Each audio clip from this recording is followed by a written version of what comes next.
পরিবেশ আইন উপেক্ষা করে চট্টগ্রামে পাহাড় কেটে ভবন নির্মাণ করছে রাষ্ট্রায়ত্ত প্রতিষ্ঠান বাংলাদেশ পেট্রোলিয়াম কর্পোরেশন বিপিসি।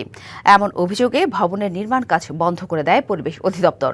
যদিও পরে পরিবেশ অধিদপ্তর থেকে ছাড়পত্র দেওয়া হলেও ভবিষ্যতে পাহাড় না কাটার জন্য সাবধান করা হয়েছে বিপিসিকে।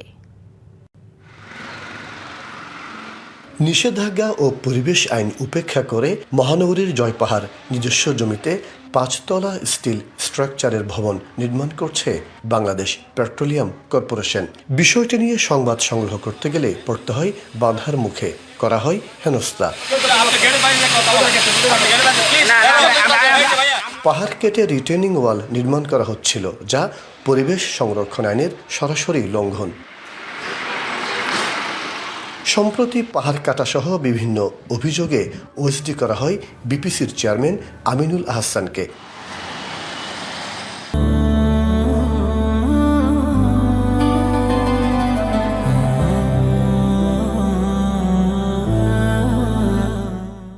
এদিকে পাহাড় কাটার আলামত পাওয়ার পর নির্মাণ কাজ বন্ধ রাখার নির্দেশ দেয় পরিবেশ অধিদপ্তর।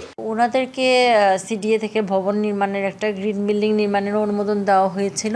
তো আমরা খবর পেলাম যে ওখানে হয়তো পাহাড় কাটা হচ্ছে, সেজন্য আমরা পরিদর্শন করে ওনাদেরকে একটা নোটিশ দিয়েছিলাম যে এখানে এই সংশ্লিষ্ট সব কাগজপত্র নিয়ে আমাদের এখানে আসার জন্য। আইন অমান্য করে রাষ্ট্রীয় প্রতিষ্ঠানের পাহাড় কাটায় উদ্বেগ জানিয়েছে বিভিন্ন সংগঠন। বড় বড় প্রজেক্ট নিয়ে প্রজেক্টের টাকা আত্মসাৎ করার জন্য করা হয়, এবং করতে গিয়ে যেহেতু সরকারি প্রতিষ্ঠান সহজে পাহাড় কাটার অনুমতিটা নিয়েছে, যারা অনুমতি দিয়েছে যারা নিয়েছে দুই পক্ষ অপরাধী।